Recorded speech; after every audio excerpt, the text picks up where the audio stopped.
Good morning, everyone. My name is Danho Ahn, a member of CAPP. And first, I would like to thank the organizers of Patras Workshop and University of Tokyo Riken, the Professor Nakamura Ayan, for the 2.3 gigahertz JPA and our CAPP members. Thank you. Today, I'm going to talk about these things. The first, I'm emphasize the cavity quality factor.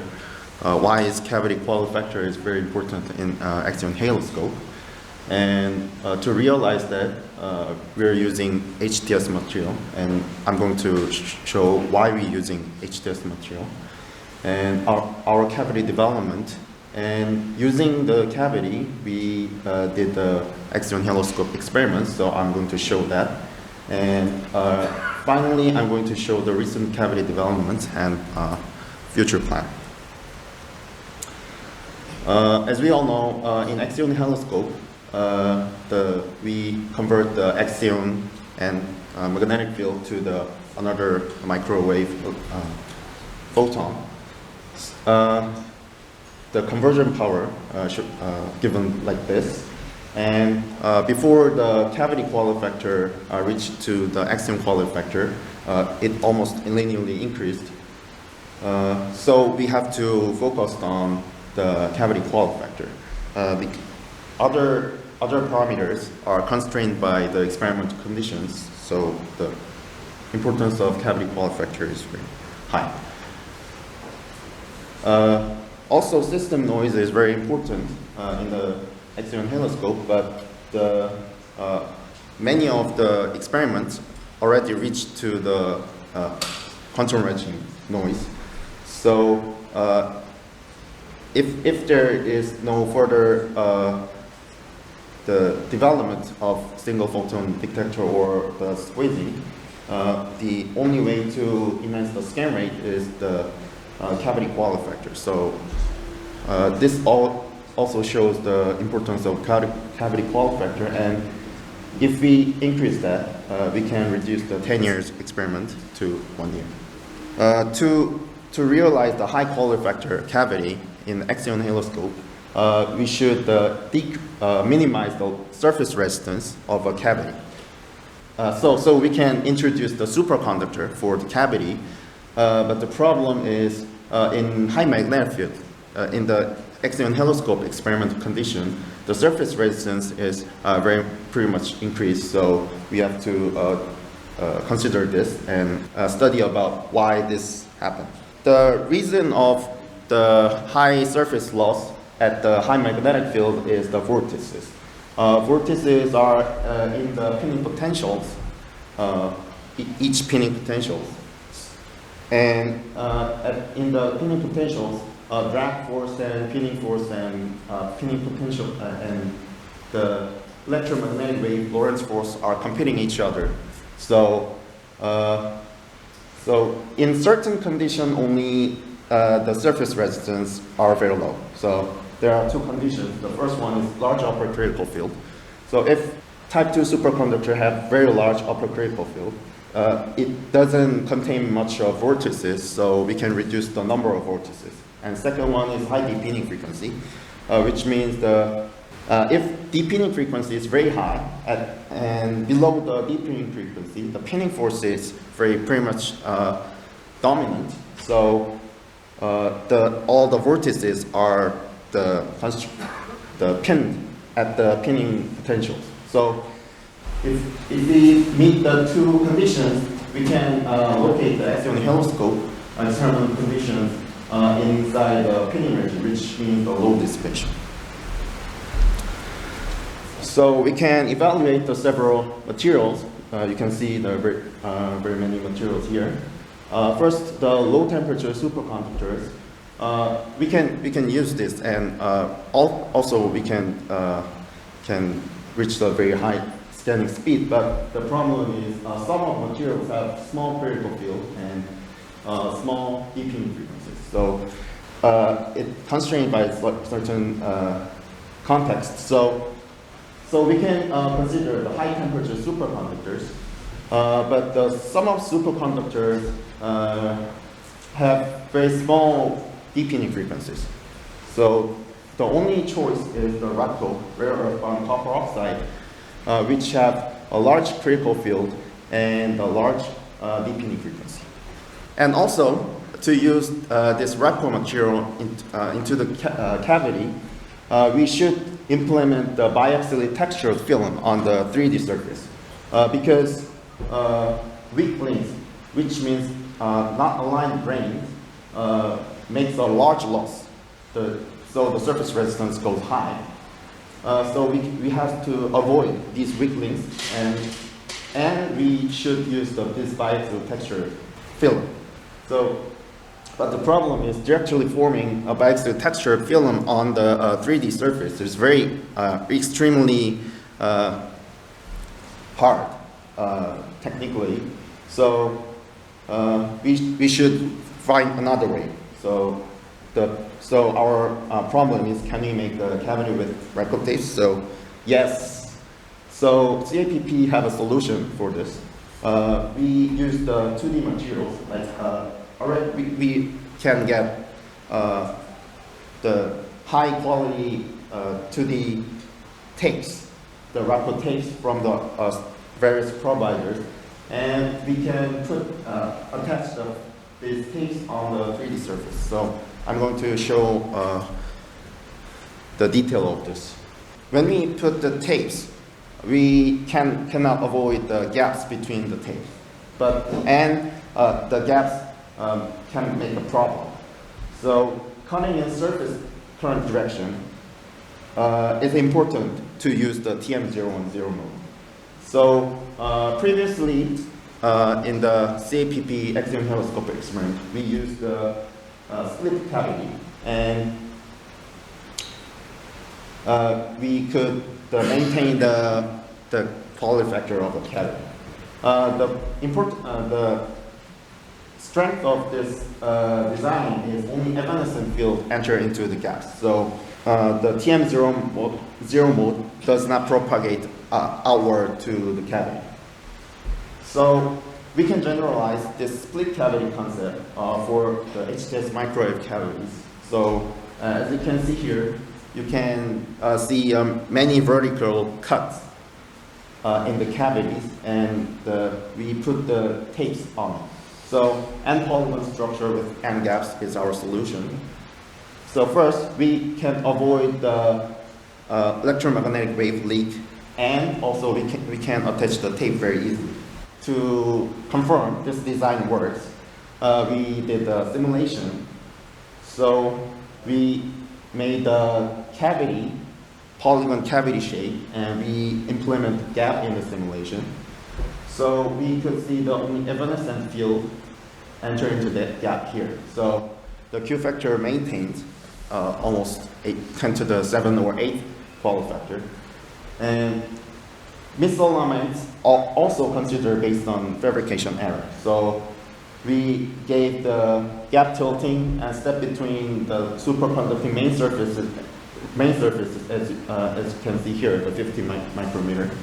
And the surface condition also given. So metal on the gap side, which means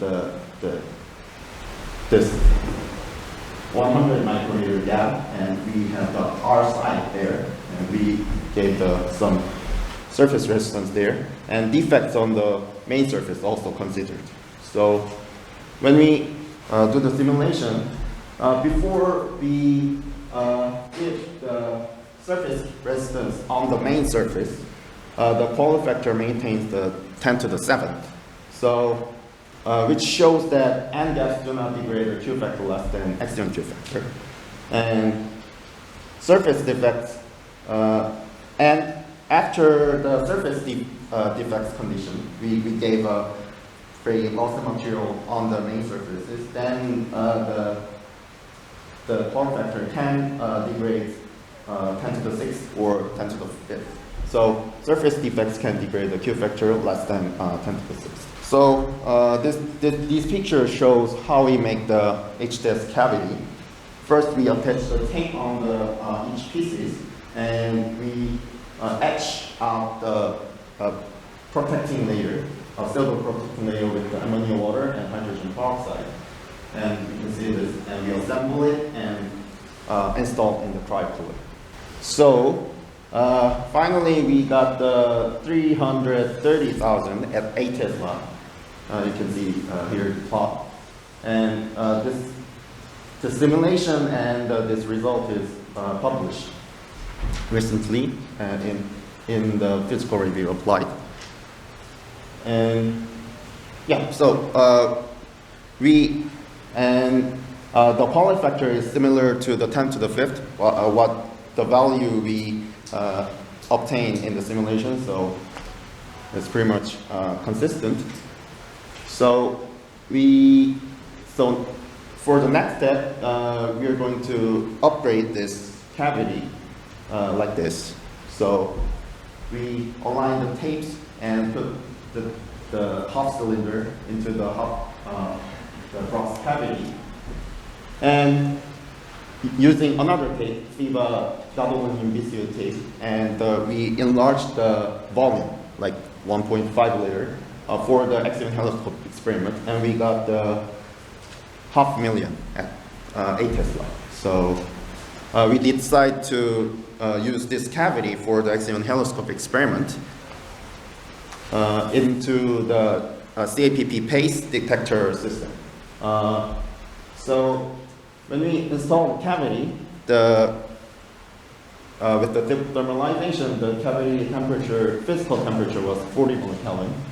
So the effective cavity noise temperature was 60 millikelvin, and added noise by the receiver chain, including JPA, we got the roughly 120 millikelvin noise. And we used the spectrum analyzer with an efficiency of 70%. This is the history of the CAPP pace detector chain. We have done several experiments. The first one is using HEMT. We got the results of with the system noise of 1.1 Kelvin, targeting 10 KSVZ. And secondly, we implement the JPA in the system, and we got the system noise of 200 millikelvin, and we target the 2.7 KSVZ. And in the same system, we implement the 500,000 Q-factor cavity into the system. Then we can use the high Pauli factor and the low system noise, and the scan rate was enhanced like 18 times and 150 times. So to tune the cavity, we tried the tuning mechanism like this. We insert the sapphire rod at the top of the cavity, and we simulated this situation, and we found that no mode crossing and small form factor drop. So this is just the first trial to the tuning the superconducting cavity, and CAPP also preparing another method of the tuning mechanism. And this is JPA. The JPA is just junction-based quantum noise limited amplifier. It used the squeak as a variable inductor to amplify the signal parametrically. This JPA was developed in collaboration with Nakamura at University of Tokyo and Riken. The operational range is 2.27 gigahertz to the 2.30 gigahertz, and JPA was protected by two-layer superconducting shield.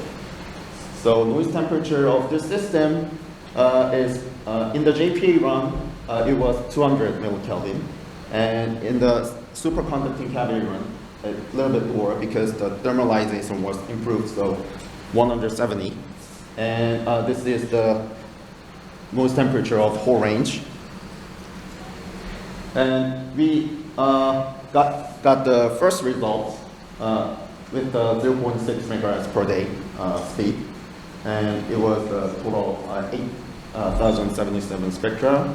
And now we are going on the analysis of this. So this is one sample of raw spectrum and baseline removal and vertical combination, and we are going to get the full range of grand spectrum. And we are going to use the two-stage method, and you can see the detail in the JPA-run paper.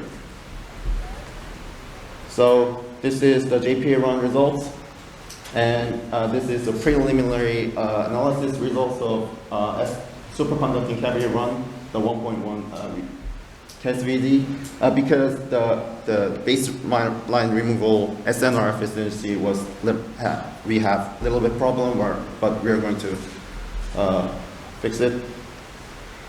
And finally, I'm going to show our recent development of cavity. The recent results, we made a cavity 2.2 gigahertz and 5.4 gigahertz. The first one, we got 4.5 million at 0 Tesla and waiting for the magnet test. And surprisingly, we got the 13 million Q factor at 8 Tesla. Is this cavity, and you can see the data in the plot and the spectrum analyzer screen. And this result shows that high temperature superconducting cavity can reach the 10 times larger than Axion quality factor. And if you use next generation this kind of cavities, the scan rate will be more than 50 times bigger than copper cavities. So CAPP is also planning to construct the 36-liter H-test cavity for the CAPP 12 Tesla. It's related to the Andrew talk yesterday, so you can see. So thank you very much.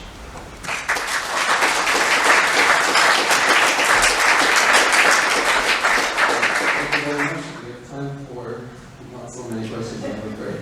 So is your question really important? Otherwise, please speak up. Thanks for your very much. So can you go up to page 14? Page 14, okay.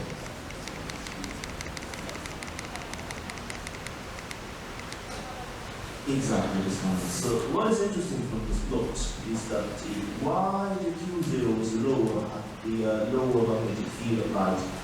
Well, in other words, it's kind of improved and slowly degraded. Oh yeah, what's that? you mean the lower field Lower part? magnetic field. Yeah, that signal is related to the substrate, the nickel tungsten. So we separately measure the surface resistance and Q factor of nickel tungsten with touching that tapes on the cavity, and we got the same shape. So we concluded that that signal is from the nickel tungsten substrate. There was one more quick question. Please.